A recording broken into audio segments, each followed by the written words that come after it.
It is the middle of the night in a cold stone building, and a bell is ringing. Men get out of bed, in the dark, to pray. They do this every night. The most important machine of the next 1,000 years is about to be invented here, and not to measure time. To wake people up. Because someone has to know it is 2 a.m, and in a world with no stars in view, that someone is a tired monk watching a candle burn down. Civilization's master machine began life as a way to replace one specific exhausted man. So here's the question. How did a device for obeying God on time become the thing that tells you when to clock in? This is the history of the clock. A monastery does not run on roughly. It runs on the hours, fixed times to stop and pray, all day and all night. The schedule had names: matins, lauds, prime, terce, sext, none, vespers, compline. The rule of St. Benedict, written around the year 530, had already mapped the day into these slices. By the Middle Ages, they were not suggestions. They were law. Missing one was not a scheduling slip. It was disobedience, a small failure before God. In a world where most people measured the day by sunrise, hunger, and sunset, monks needed something rare, time that was exact, and on time, even at night, even in January. They did not want to know the time out of curiosity. They needed it the way you need a smoke alarm. And in a stone building, in winter, with no glass in the windows, the person keeping that watch was usually the newest, youngest, or most unlucky monk in the house. The tools were bad. Sundials do not work at night or under cloud. Water clocks freeze and clog. Candles burn unevenly. Sand runs out.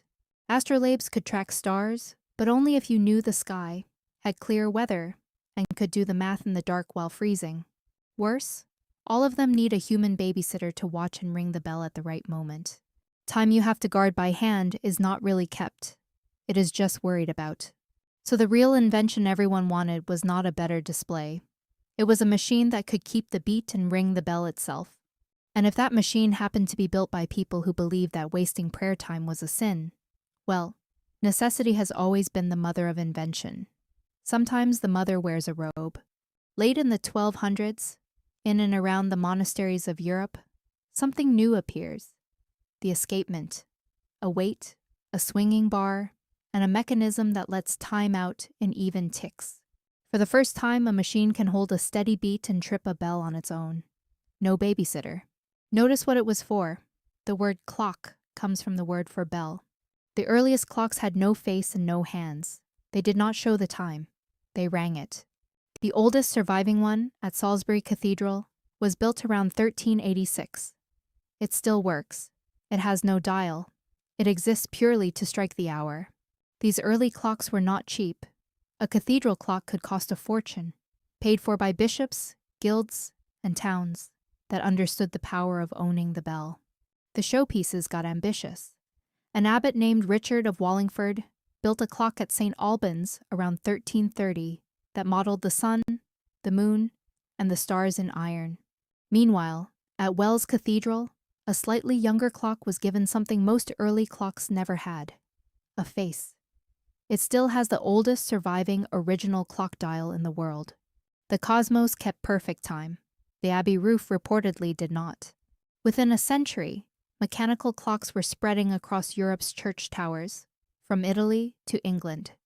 The machine had become infrastructure, and 2 centuries earlier, in 1088, Su Song built a water-driven astronomical clock tower in China. A different machine, a different lineage, but proof that the impulse to pin down time was not invented in one place. Then the towns wanted it. A clock on the church tower is also a clock for the whole market below. Merchants installed a second bell, a work bell, to mark when the working day began and ended. The workday did not get shorter. It got measured. A laborer who once worked by the job now worked by the hour, and the hour belonged to the person who rang the bell. Historians call this the moment time changed owners. Church time told you when to pray. Merchant time told you when to start. The word clock spread through Europe the same way commerce did, along trade routes, carried by the same people who needed workers to show up on time. Same machine. New master. The bell that once belonged to God now belonged to whoever owned the tower. And the tower was usually a guild, a city council, or a wealthy merchant who had figured out that controlling the bell meant controlling the day. The old schedule never fully left. It is hiding in plain language. None was the 9th-hour prayer. Over centuries, it drifted earlier in the day until it landed around midday, which is why we now say noon.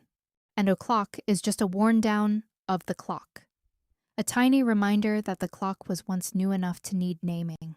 Even the word schedule comes from a Latin word for a small piece of paper, a scrap of time, torn off and handed to you. Every time you say noon, you are quoting a prayer nobody scheduled you for.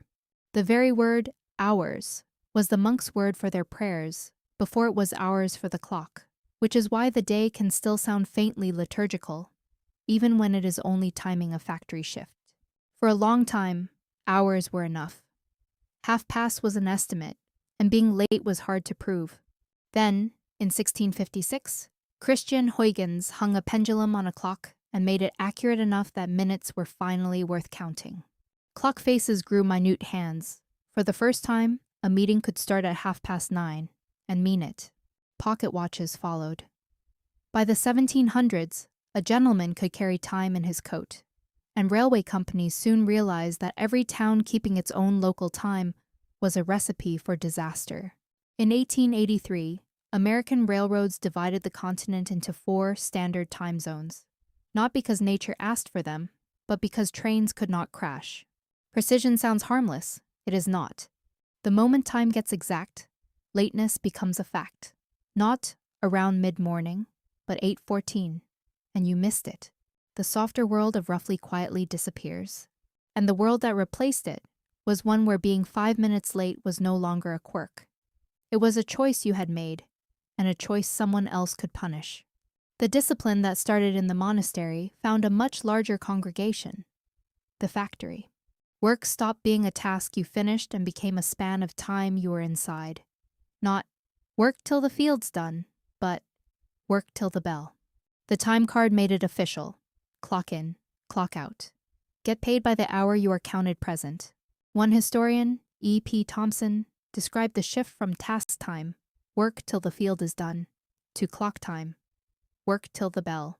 Another, Lewis Mumford, called the clock, not the steam engine, the key machine of the industrial age. By the early 1900s, Frederick Winslow Taylor was standing in factories with a stopwatch, breaking every job into timed fragments. He called it scientific management. The workers called it something else. The monk's bell scaled up to the shop floor. The monastery wanted your time for God. The factory just wanted your time. And in the 20th century, labor unions fought for the 8-hour day, not because workers hated clocks, but because they wanted to own the time the clock measured.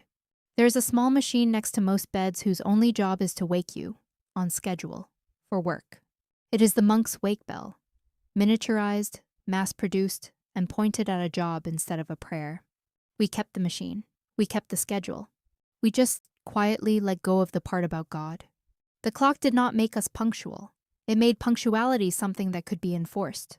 And today, the device in your pocket keeps time to the billionth of a second.